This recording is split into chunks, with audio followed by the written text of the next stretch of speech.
Welcome, Seeker, to a space where ancient wisdom meets modern understanding. नमस्ते, मैं doctor Surendra और मेरे साथ हैं डॉक्टर अनगा।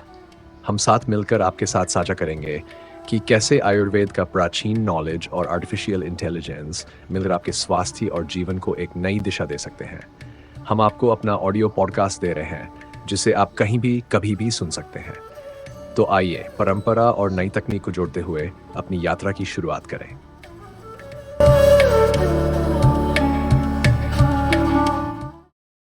नमस्कार। आज हम दवाइयों की दुनिया की एक दिलचस्प पहेली सुलझाने वाले हैं। मतलब क्यों एक ही दवा, मान लीजिए दर्द की दवा, कभी गोली के रूप में मिलती है, कभी कैप्सूल, कभी मलहम, तो कभी इंजेक्शन। हमारे पास जो स्रोत सामग्री है, फार्मास्यूटिक्स की किताबें और कुछ विशेषज्ञ लेख, वो बताती हैं कि ये सिर्फ पैकिंग का फर्क नहीं, इसके पीछे गहरा विज्ञान है। बिल्कुल, और ये बहुत दिलचस्प विज्ञान है।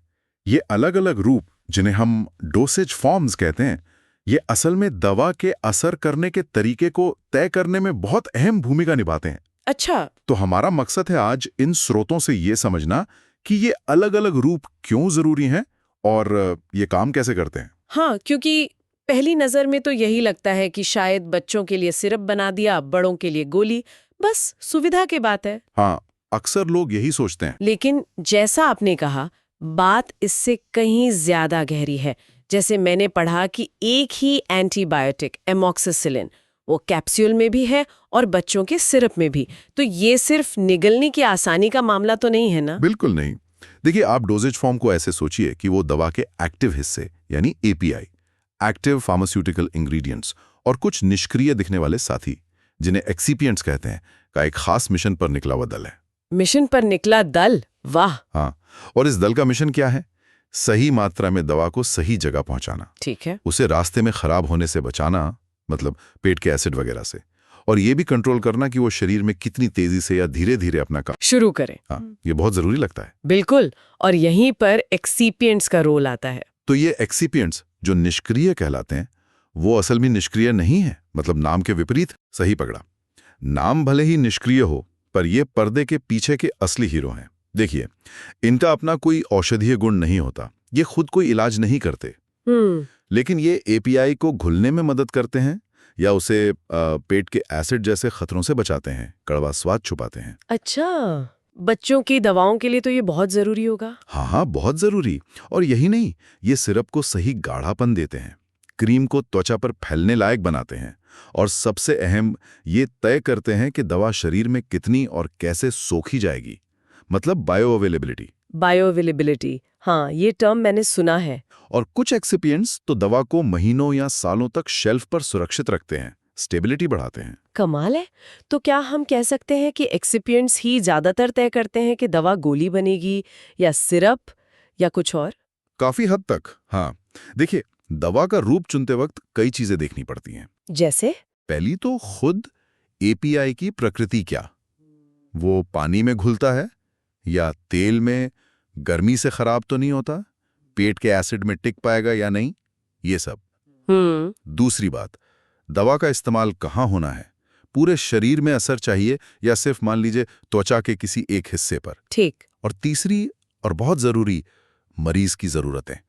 क्या मरीज बच्चा है, बुजुर्ग है, कहीं बेहोश तो नहीं है, या उसे निगलने में दिक्कत तो नहीं? अच्छा। इन सब सवालों के जवाब मिलकर तय करते हैं कि दवा का कौन सा वाहन, मतलब कौन सा डोजेज फॉर्म सबसे सही रहेगा। समझ गई। तो इन वाहनों यानी डोसेज फॉर्म्स को हम मोटे तौर पर कैसे बांट सकते हैं? क्या कोई श्रेणियां हैं, मतलब क्लासिफिकेशन? हाँ, हैं। सबसे आम वर्गीकरण उनके भौतिक स्वरूप यानी फिजिकल स्टेट पर आधारित है। फिजिकल स्टेट मतलब ठोस, तरल, ऐसे? बिल्कुल। ठोस, सॉलिड, जैसे टैबलेट, कैप्सूल, पाउडर, ये सबसे आम है, हम सबने देखी हैं। अर्ध ठोस, सेमी सॉलिड, ये न पूरी तरह ठोस न तरल, जैसे त्वचा पे लगाने वाले मलहम, ऑइंटमेंट्स, क्रीम्स, जेल, पेस्ट, और सपोजिटरीज भी इसी में आते हैं। सपोजिटरीज, हाँ, उन पर बाद में आएंगे। हाँ, फिर है तरल, लिक्विड, पीने वाले घोल, सॉल्यूशंस, सिरप्स, एलिक्सर्स, सस्पेंशंस और इमल्शंस। गैशियस, जैसे सांस द्वारा लिए जाने वाले एरोसोल और इनहेलर अस्थमा वाले मरीज इस्तेमाल करते हैं। ठीक है, काफी चशनी लिख है। हाँ। चलिए तरल रूपों से शुरू करते हैं। इनमें भी आपने कई नाम लिए, घोल, सिरप, सस्पेंशन, इमल्शन। इनमें क्या फर्क है? ये थोड़ा कंफ्यूजिंग लगता है। हाँ, लगता है, पर आसान है। देखिए, तरल रूपों को हम दो मुख्य समूहों में बांट सकते हैं। अच्छा, कौन से? पहले हैं मोनोफेजिक, मोनो मतलब एक, यानी जिनमें सब कुछ एक साथ घुला हुआ होता है, बिल्कुल साफ दिखते हैं। ओके, एक ही फेज। हाँ हाँ। इसमें आते हैं घोल, सॉल्यूशंस। इनमें दवा किसी विलायक, सॉल्वेंट जैसे पानी या अल्कोहल में पूरी तरह घुल जाती है। जैसे नमक पानी में घुल जाता है, वैसे ही। उदाहरण जैसे आंख में डालने वाले ड्रॉप्स या कुछ पीने की दवाएं, जैसे ओरल रिहाइड्रेशन सॉल्यूशन, ORS। इनका फायदा है कि दवा तुरंत उपलब्ध हो जाती है शरीर को, घुलने का इंतजार नहीं करना पड़ता। ठीक है। और सिरप, वो भी तो मीठे घोल जैसे लगते हैं। हाँ, सिरप्स भी मोनोफेजिक हैं। ये मीठे गाढ़े जलीय घोल होते हैं। गाढ़ापन और मिठास अक्सर चीनी या उसके विकल्पों से आती है। खांसी के सिरप सबसे जाने पहचाने उदाहरण है। फिर हैं एलेक्सिर। ये भी साफ होते हैं, लेकिन इनमें पानी के साथ साथ अल्कोहल भी होता है। अल्कोहल क्यों? क्योंकि कुछ दवाएं ऐसी होती हैं जो अकेले पानी में या अकेले अल्कोहल में ठीक से नहीं घुलती। एलेक्सिर उन्हें घोलने में मदद करते हैं। अच्छा, तो ये थे मोनोफेजिक, घोल, सिरप, एलिक्सिर, सब साफ दिखने वाले। सही। और दूसरा समूह आपने बाइफेजिक का जिक्र किया था। राइट। बाय मतलब दो। बिल्कुल। बाइफेजिक तरल वो हैं जिनमें दो अलग अलग अवस्थाएं मतलब फेज मौजूद होती हैं। कुछ पूरी तरह घुला नहीं होता, इसीलिए ये साफ नहीं दिखते। अच्छा, जैसे सस्पेंशंस। इनमें दवा के महीन ठोस कण मतलब API के पार्टिकल्स तरल में तैरते रहते हैं, घुलते नहीं। तैरते रहते। हाँ, इसीलिए धुंधले या दूधिया दिखते हैं, और यही वजह है कि इस्तेमाल से पहले इन्हें हिलाना पड़ता है। हाँ, बॉटल पे लिखा होता है शेक वेल बिफोर यूज। बिल्कुल, ताकि वो जो कण नीचे बैठ गए हैं वो वापस बराबर फैल जाएं और हर डोज में सही मात्रा आए। पेट के एसिड को कम करने वाले कई एंटासिड या बच्चों के एंटीबायोटिक शायद इसी रूप में आते हैं। एकदम सही। कई एंटीबायोटिक पाउडर के रूप में आते हैं जिनमें पानी मिलाकर सस्पेंशन बनाना होता है। ठीक है, और इमल्शन वो क्या है? इमल्शंस और भी दिलचस्प हैं। ये दो ऐसे तरल पदार्थों का मिश्रण है जो आमतौर पर आपस में घुलते नहीं। सबसे कॉमन उदाहरण है तेल और पानी। तेल और पानी वो तो अलग हो जाते हैं। हाँ, अपने आप छोड़ दे तो हो जाते हैं, लेकिन इमल्शन में उन्हें एक साथ रखने के लिए एक खास एजेंट मिलाया जाता है जिसे इमल्सिफायर कहते हैं। इमल्सिफायर। हाँ, ये इमल्सिफायर तेल और पानी की नन्ही बूंदों के चारों ओर एक परत बना लेता है, जिससे वे अलग अलग रहती हैं और मिश्रण स्थिर रहता है, टूटता नहीं। वाह, जैसे दूध, क्या वो भी इमल्शन है? दूध एक प्राकृतिक इमल्शन का बहुत अच्छा उदाहरण है। वसा की बूंदें पानी में फैली होती हैं। फार्मा में कई स्किन क्रीम और लोशन और कुछ पीने वाले पोषण सप्लीमेंट भी इमल्शन होते हैं। अच्छा, तो सस्पेंशन में ठोस कण तरल में तैर रहे हैं और इमल्शन में तेल और पानी जैसी दो न घुलने वाली चीजें साथ टिकी हुई हैं इमल्सिफायर की मदद से। ये तो काफी क्लियर हो गया। हाँ। अच्छा, ये बताइए कि तरल रूप चुनने के क्या खास फायदे होते होंगे, मतलब गोली या कैप्सूल के मुकाबले? कई फायदे हैं। सबसे बड़ा फायदा तो उन लोगों के लिए है जिन्हें गोली निगलने में दिक्कत होती है। हाँ, जैसे बच्चे या कुछ बुजुर्ग लोग। बिल्कुल, या कभी-कभी जो लोग बहुत बीमार होते हैं, बेहोश होते हैं, उनके लिए भी। फिर खुराक को नापना भी आसान होता है, चम्मच या ड्रॉपर से आप बिल्कुल सटीक मात्रा दे सकते हैं। और एक और बात, क्योंकि दवा पहले से ही तरल या महीन कणों के रूप में होती है, तो शरीर में उसका अवशोषण, एब्जॉर्प्शन अक्सर ठोस रूपों की तुलना में तेज होता है। मतलब असर जल्दी शुरू होता है। हाँ, सामान्यतः। और हाँ, जैसे हमने पहले कहा, कड़वी दवाओं का स्वाद छुपाने के लिए मिठास और फ्लेवर मिलाना भी इनमें आसान होता है। ये तो सब फायदे हुए, लेकिन चुनौतियां भी होंगी। जैसे आपने कहा सिरप की बोतल रखी है, उसमें कुछ फंगस जैसा लग जाना। मतलब बैक्टीरिया और फंगस के लिए पनपने की अच्छी जगह बन सकते हैं। तो इसके लिए क्या करते हैं? इसीलिए इनमें प्रिजर्वेटिव्स डालना लगभग हमेशा जरूरी होता है, जैसे पैराबेन्स या बेंजोएड्स। ये माइक्रोब्स को बढ़ने से रोकते हैं। ठीक है, और कोई चुनौती? दवा की स्थिरता भी एक मुद्दा है। कहीं दवा समय के साथ खराब ना हो जाए या सस्पेंशन में कण नीचे बैठकर पत्थर जैसे न बन जाएं। हाँ, वो तो बेकार हो जाएगी फिर। बिल्कुल, इसके लिए पीएच को कंट्रोल करना पड़ता है, सही सस्पेंडिंग एजेंट चुनना पड़ता है जो कणों को तैरता रखे, या सही इमल्सिफायर चुनना होता है इमल्शन के लिए। ये सब एक्सिपिएंट्स का ही कमाल है। विलायक, suspending agent, emulsifier, preservative, sweetener, flavour, ये सब मिलकर तरल डोजेज फॉर्म को संभव बनाते हैं। समझ गई। तो एक्सिपिएंट्स यहाँ भी बहुत महत्वपूर्ण हैं। हर डोजेज फॉर्म में। ठीक है, अब कहल से हटकर उन चीजों पर आते हैं जो हम त्वचा पर लगाते हैं, अर्ध ठोस रूप, सेमी सॉलिड डोजेज फॉर्म्स, जैसे क्रीम, मलहम वगैरह।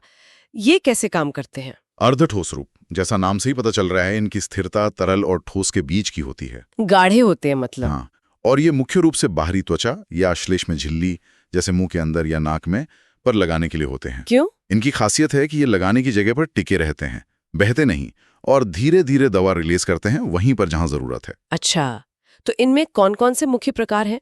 मलहम और क्रीम तो बहुत आम है। हाँ, सबसे पहले मलहम, ऑइंटमेंट्स। ये सबसे ज्यादा चिकने और तेलीय होते हैं। इनका बेस अक्सर पेट्रोलियम जेली जैसा होता है, मतलब हाइड्रोफोबिक, पानी से दूर भागने वाला। ये त्वचा पर एक मोटी पानीरोधी परत बना देते हैं। इसे ऑक्लूसिव परत कहते हैं। ऑक्लूसिव, इसका क्या फायदा? ये परत त्वचा की नमी को बाहर उड़ने नहीं देती, अंदर ही रोक लेती है। इससे त्वचा नरम होती है। इसे इमोलिएंट इफेक्ट कहते हैं। अच्छा और दवा का अवशोषण भी बढ़ता है। अच्छा, तो सूखी पपड़ीदार त्वचा के लिए बहुत अच्छे होते होंगे। बिल्कुल, जैसे एक्जिमा वगैरह में। ठीक है, और क्रीम, वो मलहम से कैसे अलग है? क्रीम्स मलहम से कम चिकनी होती हैं। ये असल में तेल और पानी के एमल्शन होते हैं, या तो तेल पानी में OW या पानी तेल में WO। OWWO मतलब? OW मतलब ऑयल इन वाटर। तेल की बूंदें पानी में फैली होती हैं। ये हल्की होती हैं, आसानी से फैलती हैं और पानी से धुल जाती हैं। ज्यादातर कॉस्मेटिक क्रीम ऐसी ही होती हैं। WO मतलब वाटर इन ऑयल, पानी की बूंदें तेल में फैली होती हैं। ये थोड़ी भारी और ज्यादा मॉइस्चराइजिंग होती हैं, मलहम जैसी। तो क्रीम कम चिपचिपी होती हैं मलहम के मुकाबले? हाँ, खासकर OW क्रीम्स। इसीलिए लोग इन्हें ज्यादा पसंद करते हैं, क्योंकि ये लगाने में आसान है और त्वचा पर भारी महसूस नहीं होती। ठीक है, फिर जेल, जैसे दर्द वाले जेल आते हैं। हाँ, जेल्स। ये अक्सर पानी आधारित होते हैं और पारदर्शी या हल्के धुंधले दिखते हैं। इनमें दवा एक पॉलीमर के नेटवर्क या जाल में फंसी होती है। पॉलीमर? हाँ, जैसे कार्बोमर या सेल्यूलोज डेरिवेटिव्स।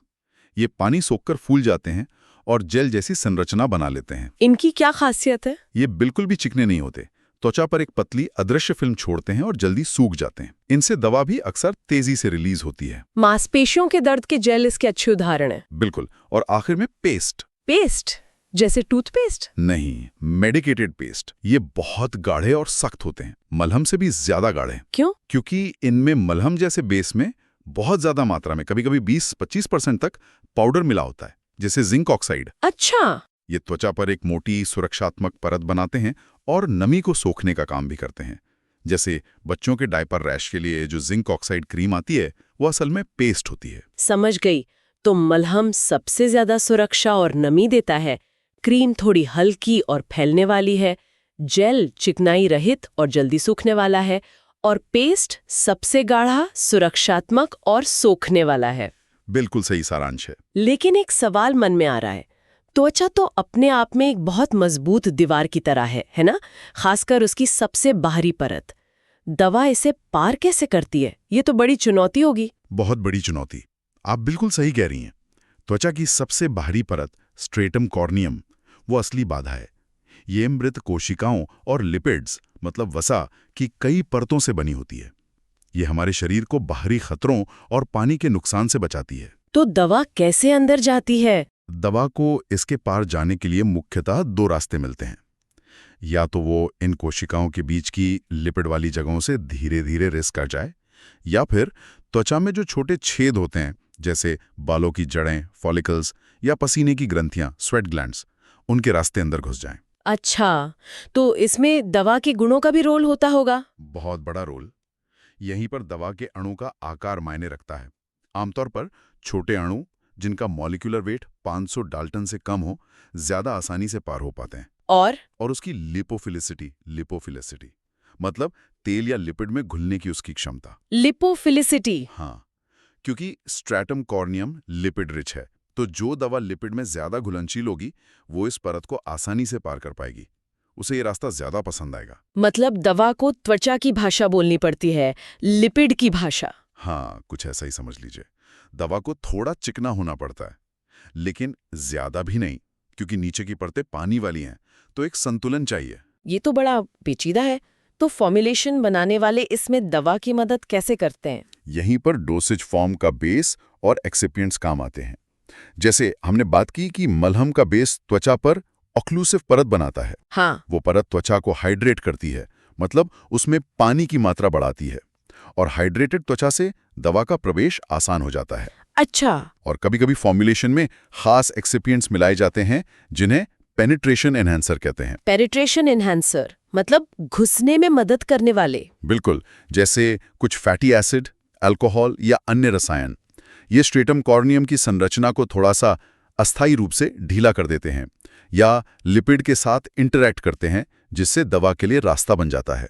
क्या ये सुरक्षित है? इन्हें बहुत सावधानी से चुना और इस्तेमाल किया जाता है। लक्ष्य होता है दवा का प्रवेश बढ़ाना, बिना त्वचा को स्थायी नुकसान पहुंचाए। ये सब बहुत सोच समझ कर किया जाता है। त्वचा की स्थिति, दवा कहाँ तक पहुंचानी है, ये सब ध्यान में रखें। ये तो वाकई कमाल की इंजीनियरिंग है, त्वचा के अंदर दवा पहुंचाने की। हाँ, ये फार्मास्यूटिक्स का एक बहुत ही चुनौतीपूर्ण और रोचक क्षेत्र है। अच्छा, इन्हें बनाने का तरीका भी अलग-अलग होता होगा? मलहम, क्रीम, जेल, पेस्ट को? हाँ, थोड़ा अलग होता है। मलहम और पेस्ट के लिए अक्सर दो मुख्य विधियां हैं। एक है लेविगेशन, इसमें दवा के पाउडर को पहले थोड़े से बेस के साथ, जैसे कांच की स्लैब पर स्पैचुला से अच्छी तरह पीसा जाता है, ताकि कोई किरकिरापन न रहे, एकदम चिकना हो जाए। फिर उसे धीरे धीरे बाकी बेस में मिलाया जाता है। और दूसरी है फ्यूजन। इसमें बेस के जो घटक ठोस होते हैं उन्हें पिघलाया जाता है, फिर दवा और बाकी सामग्री मिलाकर ठंडा होने दिया जाता है, हिलाते हुए, ताकि सब कुछ बराबर मिले। ठीक है। और क्रीम जो इमल्शंस हैं? क्रीम बनाने के लिए एमल्सिफिकेशन प्रक्रिया होती है। इसमें तेल वाले हिस्से और पानी वाले हिस्से को अलग अलग बर्तनों में आमतौर पर लगभग 70-75 डिग्री सेल्सियस तक गर्म किया जाता है। दोनों को? हाँ, ताकि दोनों का तापमान बराबर हो। फिर एक फेस को दूसरे में धीरे धीरे डालते हैं, लगातार हिलाते हुए, स्टरिंग। साथ में इमल्सिफायर भी होता है जो बूंदों को स्थिर रखता है। फिर मिश्रण को धीरे धीरे हिलाते हुए ठंडा किया जाता है जब तक क्रीम बन ना जाए। काफी ध्यान रखने वाली प्रक्रिया लगती है। हाँ, तापमान और हिलाने की गति का बहुत ध्यान रखना पड़ता है। और जेल बनाना तुलनात्मक रूप से आसान है। उसमें बस जेलिंग एजेंट जैसे कार्बोमर को पानी या विलायक में धीरे धीरे डालकर फुलाना होता है, मतलब हाइड्रेट करना होता है। समझ गया। हर रूप के लिए अपनी तकनीक और अपने खास excipients, base, emulsifier, gelling agent, penetration enhancer, preservative. बिल्कुल। और एक और रूप जिसका जिक्र शुरू में हुआ था, सपोजिटरीज। ये क्या है और कहाँ और क्यों इस्तेमाल होती हैं? ये थोड़ी कम जानी पहचानी लगती है। हाँ, शायद उतनी आम नहीं है जितनी गोलियां या सिरप। सपोजिटरीज ठोस या अर्धठोस दवाएं होती हैं जिन्हें शरीर के छिद्रों, मतलब बॉडी कैविटीज में डाला जाता है। कौन से छिद्र? सबसे आम है मलाशय, योनि और कभी-कभी मूत्र मार्ग भी। वहां ये शरीर की गर्मी से पिघल जाती हैं या शरीर के तरल पदार्थों में घुल जाती हैं और दवा छोड़ती हैं। इनका इस्तेमाल क्यों होता है? दो मुख्य उद्देश्य होते हैं। एक तो स्थानीय लोकल असर के लिए, मतलब दवा को वहीं काम करना है जहां उसे डाला गया है, जैसे कब्ज से राहत के लिए रेक्टल सपोजिटरी जो वहीं असर करके मल त्याग में मदद करती है, या योनि संक्रमण के लिए वजाइनल सपोजिटरी। और दूसरा उद्देश्य? दूसरा है प्रणालीगत असर के लिए, मतलब दवा को खून में मिलकर पूरे शरीर में असर करना है। पूरे शरीर में असर मतलब मलाशय से दवा खून में जा सकती है? हाँ, बिल्कुल। मलाशय की दीवार में बहुत सारी रक्त वाहिकाएं होती हैं जो दवा को सोख लेती हैं। लेकिन इसका क्या फायदा? मुंह से गोली लेना ज्यादा आसान नहीं? कई स्थितियों में सपोजिटरी बेहतर होती हैं। जैसे अगर मरीज मुंह से दवा नहीं ले सकता, मान लीजिए उसे लगातार उल्टी हो रही हो या वो बेहोश हो। हाँ, तब तो गोली देना मुश्किल है। या फिर अगर दवा पेट के एसिड में खराब हो जाती हो। और एक बड़ा फायदा है फर्स्ट पास मेटाबॉलिज्म से बचना। फर्स्ट पास मेटाबॉलिज्म, ये क्या होता है? जब हम कोई दवा मुंह से लेते हैं तो वो पेट और आंत से सोखने के बाद खून के जरिए सबसे पहले लिवर में जाती है। लिवर हमारा मेटाबॉलिक पावर हाउस है। वो कई दवाओं को प्रोसेस करता है, उन्हें तोड़ता है या बदल देता है। इस प्रक्रिया में दवा का एक बड़ा हिस्सा असर करने से पहले ही निष्क्रिय हो सकता है। इसे ही फर्स्ट पास मेटाबॉलिज्म कहते हैं। अच्छा, तो लिवर दवा का एक हिस्सा बेकार कर देता है? हाँ, कुछ दवाओं के लिए ऐसा होता है, लेकिन मलाशय के निचले हिस्से से सोखी गई दवा का काफी हिस्सा इस लीवर वाले रास्ते से बच जाता है। वो सीधे मुख्य रक्त प्रवाह में चला जाता है। तो दवा का ज्यादा असर होता है? हाँ, या तो असर ज्यादा होता है या फिर कम डोज की जरूरत पड़ती है। इसलिए कुछ दवाओं के लिए ये रूट ज्यादा असरदार हो सकता है। जैसे कुछ दर्द निवारक या मतली रोकने वाली दवाएं सपोजिटरी के रूप में आती हैं। ये तो बहुत उपयोगी है। तो ये सपोजिटरीज किस चीज की बनी होती हैं? मतलब इनका बेस क्या होता है? इनका बेस या आधार बेस ऐसा होना चाहिए जो शरीर के तापमान लगभग 37 डिग्री सेल्सियस पर या तो पिघल जाए या शरीर के तरल पदार्थों में घुल जाए, ताकि दवा रिलीज हो सके। तो क्या इस्तेमाल होता है बेस के तौर पर? 2 मुख्य तरह के बेस होते हैं। एक है तैलीय या वसायुक्त बेस, जिनमें सबसे आम है कोकोआ बटर। कोकोआ बटर, जिसे थियोब्रोमा ऑयल भी कहते हैं, ये शरीर के तापमान पर पिघलता है। अच्छा। दूसरे हैं पानी में घुलनशील या पानी के साथ मिलने वाले बेस, हाइड्रोफिलिक बेसिस। इनमें आते हैं ग्लिसराइनेटेड जेलेटिन या फिर पॉलीइथ्रोलीन ग्लाइकॉल, पीईजीज के अलग अलग ग्रेड के मिश्रण। ये शरीर के तरल पदार्थों में धीरे धीरे घुलते हैं और दवा छोड़ते हैं।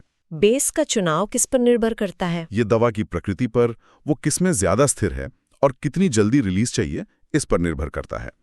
और इन्हें बनाते कैसे हैं? सबसे आम तरीका है फ्यूजन मोल्डिंग। इसमें बेस को पिघलाया जाता है, फिर उसमें दवा को अच्छी तरह मिलाया जाता है। अगर दवा घुलनशील नहीं है तो सस्पेंड किया जाता है।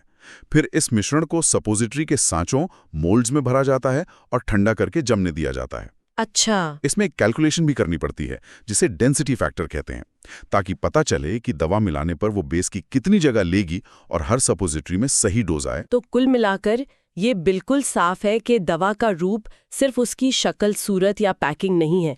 ये तो एक बहुत ही सोचा समझा वैज्ञानिक समाधान है।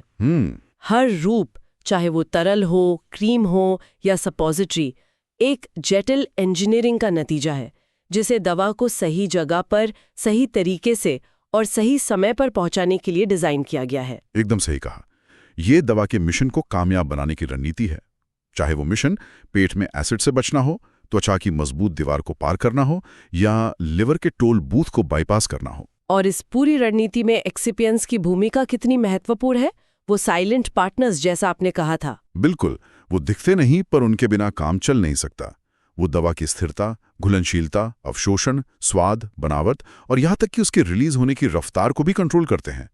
ये वास्तव में फार्मास्यूटिकल साइंस की कला और विज्ञान का एक अद्भुत संगम है। उम्मीद है इस बातचीत से हमारे सुनने वालों को ये समझने में मदद मिली होगी कि अगली बार जब वो कोई क्रीम लगाएं या सिरप पिएं या कोई और दवा लें, तो उसके रूप के पीछे कितनी सोच और तकनीक लगी है। ये सिर्फ दवा नहीं, दवा पहुंचाने का पूरा सिस्टम है। हाँ, और ये सिस्टम लगातार बेहतर हो रहा है, विकसित हो रहा है। इसी से जुड़ा मेरा आखिरी सवाल है, या कहूँ एक विचार, भविष्य में क्या हो सकता है? ये दवा वितरण तकनीकें कैसे विकसित हो सकती हैं? ये बहुत रोमांचक क्षेत्र है। देखिए, अभी से ही नैनो टेक्नोलॉजी का इस्तेमाल हो रहा है दवा को खास सेल्स तक पहुंचाने के लिए। Nano particles? हाँ, सोचिए ऐसे नैनो पार्टिकल्स जो दवा को सीधे कैंसर सेल तक ले जाएं और वही रिलीज करें, स्वस्थ सेल्स को कम नुकसान पहुंचाते हुए। या फिर 3D प्रिंटिंग। 3D प्रिंटिंग दवा बनाने में? हाँ, इससे बहुत ही व्यक्तिगत, पर्सनलाइज्ड डोज बनाना संभव हो सकता है। मतलब हर मरीज की जरूरत के हिसाब से बिल्कुल सटीक डोज और रिलीज पैटर्न वाली गोली प्रिंट की जा सके। वाह। या फिर ऐसी स्मार्ट पिल्स या इम्प्लांट्स जो शरीर की जरूरत को समझकर खुद ही दवा की डोज एडजस्ट कर लें। जैसे डायबिटीज के मरीज के लिए इंसुलिन रिलीज करने वाला इम्प्लांट। संभावनाएं बहुत हैं। लक्ष्य यही है, ज्यादा प्रभावी, ज्यादा सुरक्षित और ज्यादा सुविधाजनक तरीके से दवा को वहां पहुंचाना जहां उसकी जरूरत है। तो भविष्य में हमें शायद और भी ज्यादा लक्षित और व्यक्तिगत दवाएं देखने को मिलेंगी। ये सोचना वाकई दिलचस्प है। बिल्कुल, इस क्षेत्र में खोज लगातार जारी है और आने वाले समय में हमें कई नई और बेहतर डोसेज फॉर्म्स देखने को मिल सकती हैं।